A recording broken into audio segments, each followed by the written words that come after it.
Serikali imeendelea kuimarisha uwezo wa kitaifa kuzuia, kujiandaa, kukabiliana na kurejesha hali baada ya maafa ili kuhakikisha wananchi wanaishi katika mazingira salama ya kuepuka madhara makubwa yatokanayo na maafa. Kauli hiyo imetolewa na Katibu Tawala Msaidizi Mipango na Uratibu Ofisi ya Mkoa wa Mbeya, Dr. Noah Sikwese, wakati akifunga mafunzo kwa wajumbe wateule wa timu ya kukabiliana na dharura, wataalamu wa uendeshaji wa kituo cha operation ya mawasiliano ya dharura katika mkoa huo, iliyoandaliwa na ofisi ya Waziri Mkuu kupitia idara ya management ya maafa. Dr. Sikwese amesema timu za kukabiliana na dharura zimejengewa msingi muhimu wa utendaji utakaowezesha mkoa kuwa na uwezo wa kujiandaa na kukabiliana na matukio ya dharura kwa haraka na ufanisi mkubwa.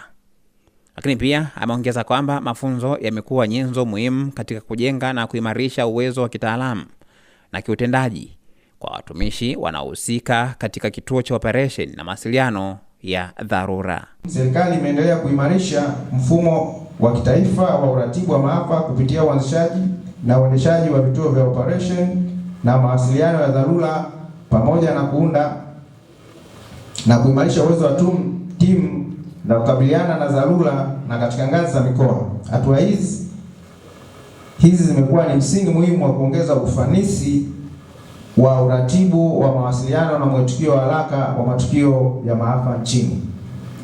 Ndugu washiriki, mafunzo haya ni sehemu ya jitihada ya serikali ya Jamhuri ya Muungano wa Tanzania katika kuimarisha uwezo wa kitaifa wa kuzuia, kujiandaa, kukabiliana na kurejesha hali baada ya maafa.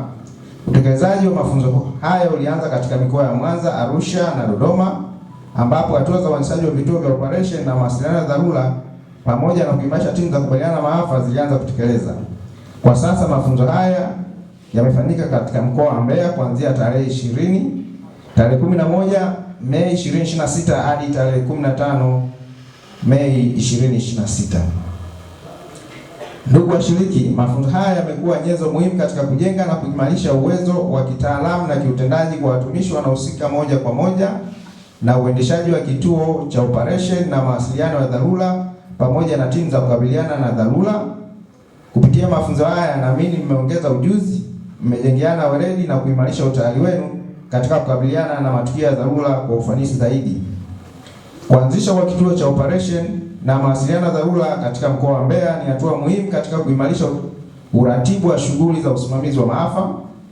Kituo hiki kitawezesha ufuatiliaji wa matukio kwa ukaribu, ukusanyaji na uchambuzi wa taarifa kwa wakati, pamoja na kuimarisha mawasiliano kati ya wadau mbalimbali ndani na nje ya mkoa wa Mbeya na taifa kwa ujumla.